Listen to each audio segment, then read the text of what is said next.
Meows. Today I have a review for you on the Manic Panic and Hot Topic Amplified eyeshadow palette. This is what I'm wearing right now. I have tested this out for about a week-ish now and I have some thoughts. I was really excited to get this because it is just so high school nostalgic for me, because Hot Topic was the place where I exclusively shopped and Manic Panic was like the bomb.com when it comes to funky hair dye, and that was what I'd always use. I'm pretty certain I've probably used most of their shades at some point during my hair dye journey because I have always had very many weird hair colors. I was really pumped to get this. It retails for $11.90, and because I have my own Hot Topic card and I get their advertisements in the mail, I got a 30% off coupon, so this was more around $8, so it was super cheap, and I was a little unsure if I should get it because I hadn't seen a lot of reviews online, but I figured it was a pretty inexpensive investment and I wanted to share this with y'all today. The only person who I saw review it was Atlee on YouTube. I really love her.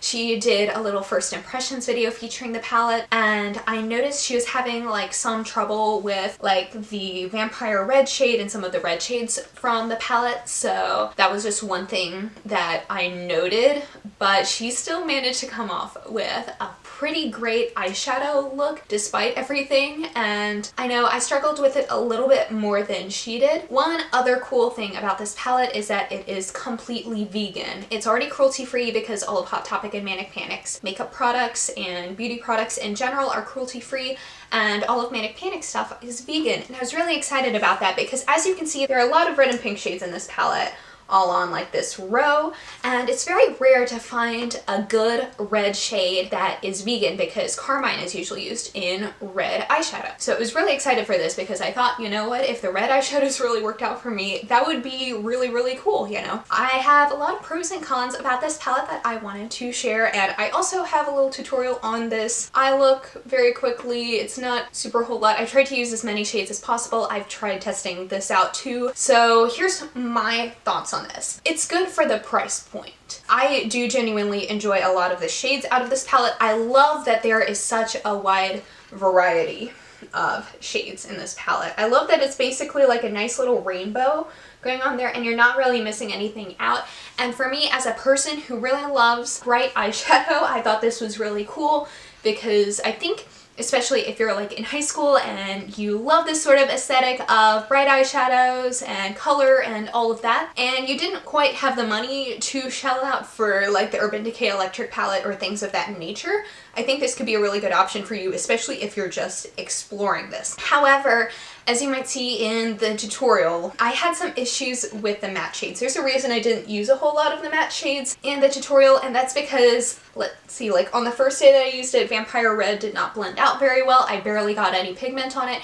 You might see in my crease I used Purple Haze, and while it came out pigmented in the fact that there was something there, it didn't come off as purple as I would have liked it. However, I do really like the fact that a lot of the matte shades have like a matching shade to go with it, like a matching shimmer shade. I like that Purple Haze and Ultraviolet are basically matte and shimmer versions of each other and things of that nature. I like that there is a good variety of finishes in there. Like, you can pretty much get a whole look out of this palette. If you're like me, you might want to use like a Kat Von D Shade and Light eye palette or something of that nature that has a lot of like neutral mattes. If you want to blend something out like that, then it might be a good idea to bring that in with this palette, but if you're really into colorful shades, you don't necessarily have to do that. I do really enjoy the shimmer shades in the palette. I find that they're generally very pigmented. I love Atomic Turquoise, which is on my eyes right now. You do really have to pick it up heavy with a brush, but that's how I do my eyeshadow in general. So it's not like that's anything new for me, it's just how I do it. And I also really love Enchanted Forest. I think that is a beautiful green shade. I'm a little disappointed with Electric Banana. I like the shade,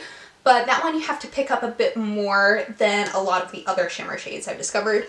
And I'm also a big fan of Pillar Box Red. The shimmer shades in this palette overall are very good. Virgin Snow was one I was excited for because, you know, it's always good to have like a matte white or a matte black in an eyeshadow palette, because that just allows you to darken up the shades and such. And that's a shade that I have on my brow bone right now, and it didn't really come out quite as white as I would have anticipated. I mean, it's the same problem that I have with all of the matte shades in this palette. It's just not very pigmented. It still shows up enough to make like a good brow bone shade, but if you're expecting something that is like a complete true matte white, you're really not going to get it from this palette. Also, I've had some issues with creasing on this palette. Now, I tested it out yesterday where I had used my regular NYX HD Eyeshadow Primer, and I just used a primer on my right eye, and I set the primer on my left eye down with my Kat Von D Lock-It brightening powder, because that is the one powder that I have. So I'm gonna insert some photos here from yesterday. This was my look at the beginning of the day, which was around 11:30, and it was looking pretty good. I noticed that the look blended out a bit better on the side where I had set down the eyeshadow primer. But I didn't have too many problems with the other side, but it just blended out a bit better. And later on in the day, it didn't fade as much. Well, it didn't crease as much as I had anticipated, because earlier in the week I had tried it out. Granted, I'd had a very long day that day, but it had creased really, really, really badly. And this time around it didn't do it as much, but you'll probably notice that the fading and creasing was a little bit less on the side where I set down the eyeshadow primer. And towards the end of the day, it was still pretty faded, like it had definitely faded a lot more. Basically what I'm trying to say is just set the primer down and you might get better results. When I had originally done it and I had originally had all of the problems with creasing, which I'm really surprised that it didn't show up yesterday, it was like all up in the crease. Granted, that was when I had used a shade Enchanted Forest, which is one that I love the color of, so it might just be something for that shade. It had gotten just all up in my crease, and that was on a day where I had just used my regular eyeshadow primer. And I'm not one who will like jump through hoops to make something work. I tried that out with my Wet n Wild Photo Focus foundation. That did not work for me. So I figured setting my eyeshadow primer is about what I'm willing to do in terms of changing up my regular routine to make a product work, because I figure that if I use a product with my regular routine and it doesn't work, then it's definitely the product and not anything else I'm trying. What I would recommend, if you want it to last super long, you might do a bit better with setting down your eyeshadow primer. When I get back to school, I might try it with a white base, and that might make some of the matte shades more pigmented. I don't have a white base with me, so I can't really test that out. Also, I notice on the days after I take this off, I do have a bit of an issue with my eyes getting irritated. My eyes are a little watery right now, and my lids will be irritated when I take it off. It's never to the point where it's like physically painful or like I should probably see a doctor, but it's always kind of mildly irritating. And I'm pretty certain it's this palette, which I don't understand because my eyes are not very sensitive, my skin isn't very sensitive, so this doesn't happen to me a lot. So it might be the fact that this was, you know, a cheaper palette or something that has done that. So maybe if you're more sensitive to eyeshadows than I am, I would not suggest picking this up. I also think that one thing that might make this work a little bit better, I think a lot of these shades, especially the shimmer shades, would pair very well with the Kat Von D Pastel Goth palette, especially like the turquoise and the green shades right there, and maybe the light pink. So I think that's something that I'm going to give a shot. I don't have my Pastel Goth palette with me, but I think that would be a fun way to pair the eyeshadows too. So here are my pros of this palette. It is very affordable, and that's what I like about Hot Topic shadows in general, is that they're decent-ish quality. They're not the best shadows ever.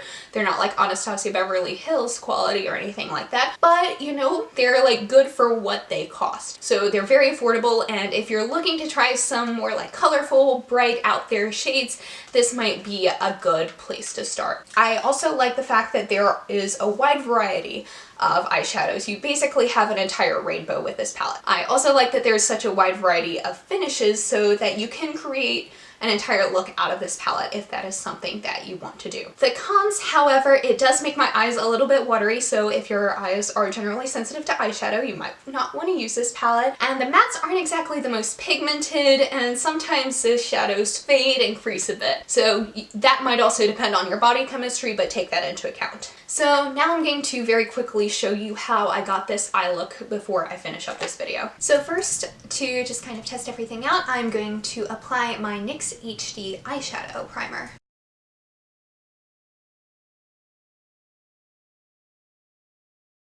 So I'm going to start off for my crease. I'm going to apply the shade Purple Haze, which is like this purpley matte shade, and I'm just taking it on an Anastasia Beverly Hills fluffy brush, and as you can see, I'm not exactly getting the most pigment out of this. So I am getting a bit out of this, so that's good, and quite frankly I only really need this for a transition shade. I'm going to use some of the more pigmented shimmers. So I'm going to take the shade Atomic Turquoise because I'm wearing a black dress with like some pretty turquoise tights with it today, so I think that would go like super cute and really bring everything in together. I also am really in love with this shade from this palette. It is this beautiful bright, wow, that's not showing up. It worked really well on my lower lash line yesterday. There we go. You really have to pick it up, but it is like a nice, beautiful, bright turquoise shade. It doesn't quite match the hair dye shade because I've used that before and that turned my hair about this color. Granted, my hair was a bit darker when I had applied that at the time, so it wasn't like it was on freshly bleached hair, but when I had used Atomic Turquoise, it wasn't quite this bright, but you know what? I'm gonna just go with it. And I'm going to take this little blending brush from e.l.f. and take a little bit more of Purple Haze and use that to really deepen up the crease and kind of blend everything out, as the name of the brush states, of course.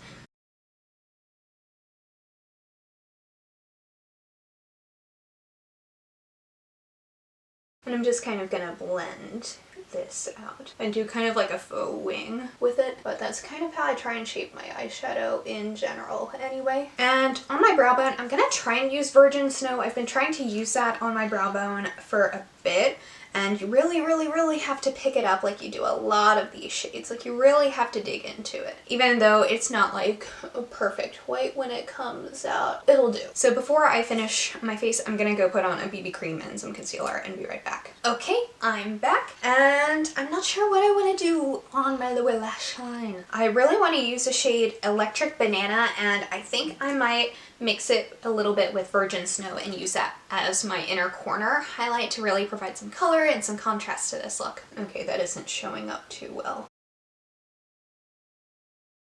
Looks like we're gonna struggle with this. Okay, there we go. That's looking a bit better.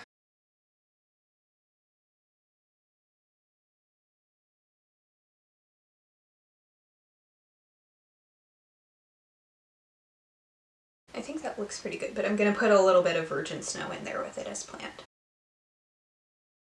That hardly shows up. Okay. I'll take what I can get.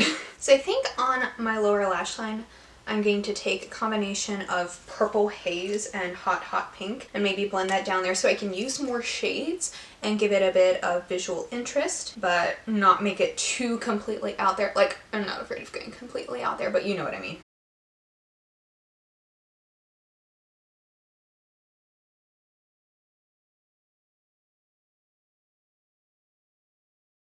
And I'm going to take some more of Purple Haze and really pack that in close to my lash line. A lot of this just went in my eye though. That, I can't tell if that's my fault or this palette's fault.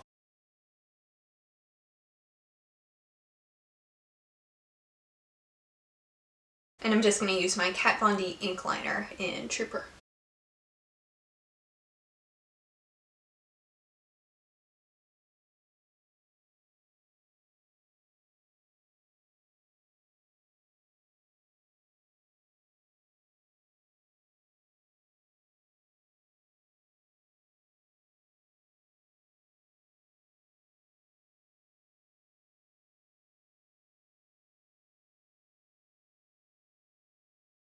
I think I'm going to add a little bit more Atomic Turquoise on the lid just because it looks like it's faded a little bit. Yeah, that looks better. And now I'm gonna put on some mascara and do the contour and the lips and all that and be right back. And that is it for this one. Thank you so much for watching. Please be sure to give this video a thumbs up if you liked it and subscribe down below if you want to see more videos from me, and I will see you on my next one. Hope you'll have a wonderful day. Bye!